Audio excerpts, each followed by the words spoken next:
Hello అండి, అందరికీ నమస్తే. ఈరోజు మనం అత్యంత కీలకమైన సబ్జెక్టు గురించి మనం తెలుసుకోబోతున్నాము. అది ఏంటంటే, అపోస్తల కార్యంలో చూసుకుంటే పౌలు యూదులకి యేసే క్రీస్తు అని వారికి దృఢంగా కన్విన్స్ చేస్తున్నట్టు రాయబడింది. క్రీస్తు అంటే గ్రీక్లో క్రిస్టోస్ అని, తెలుగులో అభిషక్తుడని, హీబ్రూలో మెషయాక్ అని ఉంటుంది. యాక్చువల్లీ ఈ మెషయా వచ్చి ఏం చేస్తాడు, ఏం జరుగుతుంది అనే దాని గురించి పాత నిబంధనలో ప్రవచనాలు చాలా ఉన్నాయి. సో పౌలు ఏం చేస్తా ఉన్నాడంటే, ఆ మెస్సయానే ఈయన అని యూదులకు కన్విన్స్ చేస్తూ ఉన్నాడు. సో వాటి గురించి మనం డీటెయిల్స్ తెలుసుకుందాం. నిజంగా ఆ మెస్సయే ఈయన కాదా అనే దాని గురించి మనం తెలుసుకుందాం. మొట్టమొదటిగా ఈ ప్రవచనం అనేది మనం చూసుకుంటే ఎలా వచ్చిందంటే, యాక్చువల్లీ ప్రవచనం అనేది కూడా యూదులకు సంబంధించింది కాదు, అది జొరాస్ట్రిజంలో నుంచి వచ్చింది. వీళ్ళు అడాప్ట్ చేసుకున్నారు అనమాట.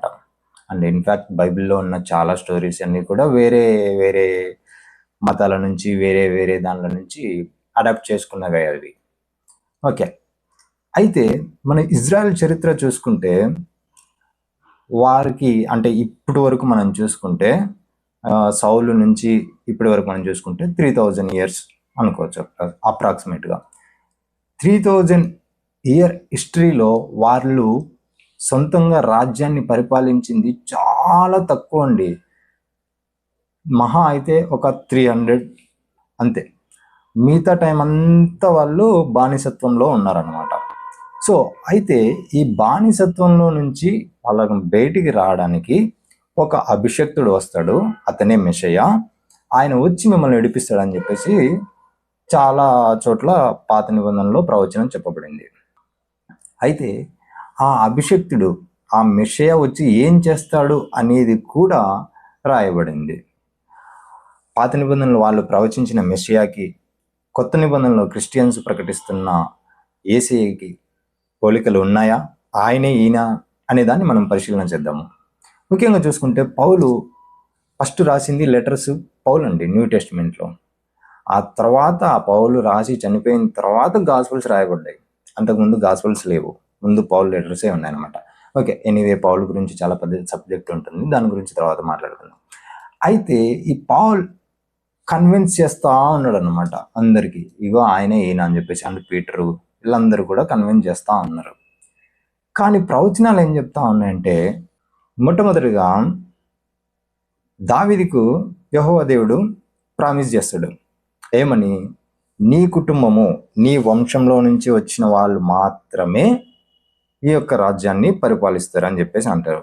దావీదుకు 2 కొడుకులు ఉన్నారు, నాతాను అండ్ సొలొమోను. కానీ సొలొమోన్ నుంచి వచ్చిన సీడ్కి మాత్రమే ప్రామిస్ చేస్తాడనమాట. సో మనం స్టెప్ బై స్టెప్ ఒక్కొక్క పాయింట్ని డిబంక్ చేసుకుంటూ వెళ్దాము. సో దావీదు సొలొమోను నుంచి వచ్చిన సీడ్కి మాత్రమే యెహోవా దేవుడు ప్రామిస్ చేస్తాడనమాట. అయితే న్యూ టెస్ట్మెంట్లోకి వచ్చేసిన తర్వాత మత్తయి ఏం చేస్తాడంటే, సొలొమోన్ నుంచి జీనాలజీ తీసుకొని వచ్చేసి చెప్తాడు. కానీ అక్కడ కాంట్రడిక్షన్ ఉంది. లూకా మాత్రం కంప్లీట్గా నాతాన్ సైడ్ నుంచి తీసుకొని వచ్చేస్తాడు అనమాట. సో నాతాన్ది అది కంప్లీట్గా రిజెక్ట్ చేయబడాలి. సో అది లెక్కలకి రాదు, ఎందుకంటే సొలొమోనుకు మాత్రమే ప్రామిస్ చేశాడు కాబట్టి.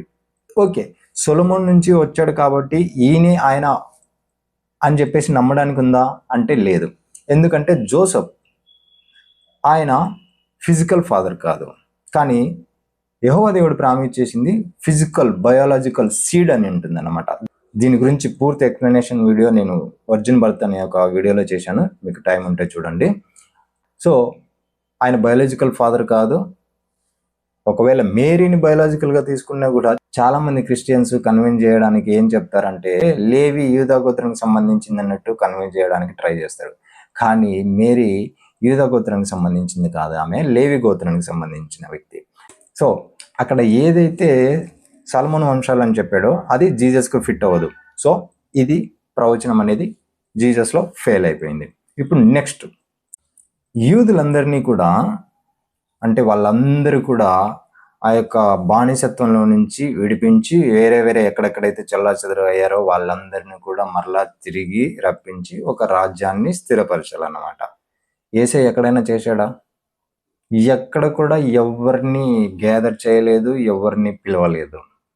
అండ్ నెక్స్ట్ థింగ్ ఏంటంటే థర్డ్ టెంపుల్ బిల్డ్ చేయాలి. కానీ ఎక్కడా కూడా జీసస్ థర్డ్ టెంపుల్ బిల్డ్ చేయలేదు.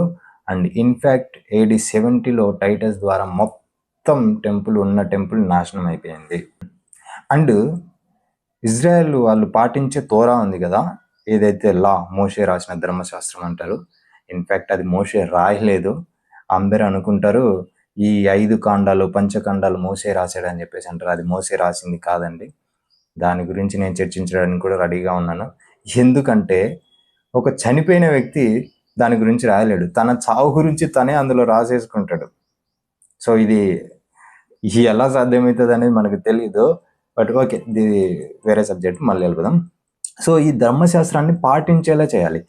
కానీ క్రిస్టియన్స్ దీనికి అగనెస్ట్గా చేస్తారు. ఏమని చెప్తారు?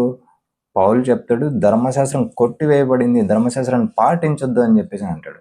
కంప్లీట్గా ఆపోజిట్గా చెప్తారు. అక్కడేమో ఆ మెస్సియా వచ్చేసి తోరాను పాటించేలాగా చేస్తాడు అని అంటే, వీళ్ళేమో తోరా పాటించాల్సిన అవసరం లేదు, అది కొట్టివేయబడింది యేసులో అని చెప్పేసి చెప్తా ఉన్నారు. సో ఇది కూడా ప్రాపసీ ఫుల్ఫిల్ చేయలేదు. అండ్ ఇవన్నీ కూడా భౌతికంగా నెరవేర్చాలి, ఆధ్యాత్మికంగా కాదు. జ్యూస్ అందుకే రిజెక్ట్ చేసింది జీసస్ని. ఆ ప్రవచనం అనేది నెరవేరలేదు కాబట్టి వీళ్ళు ఏం చేస్తూ ఉన్నారంటే దాన్ని సెకండ్ కమింగ్ కింద మార్చేశారు. ఆయన రెండో రాకడలో వస్తాడు, అప్పుడు పరిపాలిస్తాడు అని చెప్పేసి అని అంటారు. కానీ పాత నిబంధనలో సెకండ్ కమింగ్ గురించి ఎక్కడ కూడా ప్రవచనం లేదు, ఎక్కడ కూడా రాయబడలేదు. ఇన్ఫ్యాక్ట్ కొత్త నిబంధనలో కూడా సెకండ్ కమింగ్ గురించి లేదు. రాకడ గురించి ఉంది. చాలా మంది రెండో రాకడ అంటారు. రెండో రాకడ అన్న ఒక్క పదం చూపించండి నాకు. ఉండదు. రాకడ గురించి రాయబడింది, దాన్ని మీరు సెకండ్ కమింగ్గా మీరు మార్చేసుకున్నారు. ఇవన్నీ కూడా బైబిల్ రెడీ అయిపోయిన తర్వాత వీరు సృష్టించుకున్న డాక్ట్రిన్స్. ఎందుకంటే వాటికి ఆన్సర్ లేక వాటిని స్పిరిచువలైజ్ చేసేసారు. సో ఈ పౌలు ఏం చేశాడంటే ఈ గ్రెకో రోమన్ యొక్క వారి యొక్క థియాలజీని తీసుకొచ్చేసి క్రిస్టియానిటీలో ఇంజెక్ట్ చేశాడు. అందుకే మీరు చూసుకుంటే పాత నిబంధనలో నరకం గురించి పరలోకం గురించి ఉండదు. ఓన్లీ కొత్త నిబంధనలు మాత్రమే పరలోకం నరకం గురించి ఉంటుంది అనమాట. అండ్ పాత నిబంధన కూడా చాలా డాక్ట్రిన్స్ని, చాలా థియాలజీస్ని అది అడాప్ట్ చేసుకుంటూ వచ్చేసి తర్వాత మార్చుకుంటూ వచ్చింది. అట్లీస్ట్ జ్యూస్ ఒక దగ్గర ఆగారు.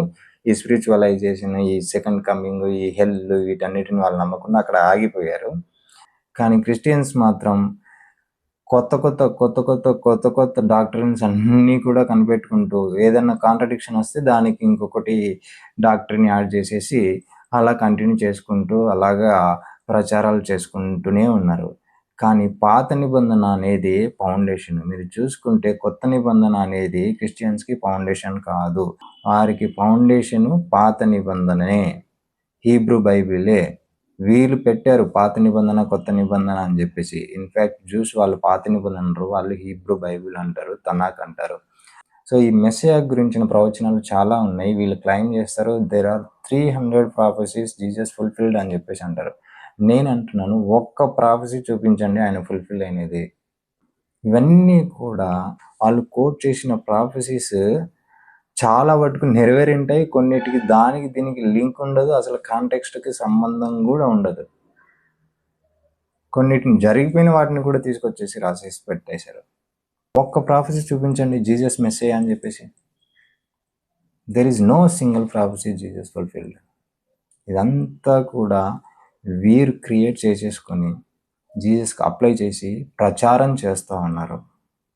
యేసు క్రీస్తు కాదు. This is my final conclusion. Thank you. And one more thing, please ఈ వీడియో మీకు ఇన్ఫర్మేటివ్గా అనిపిస్తే సపోర్ట్ చేయండి. అండ్ ఇది ఇండివిజువల్గా నా ఓన్గా నేను చేసుకుంటా ఉన్నాను.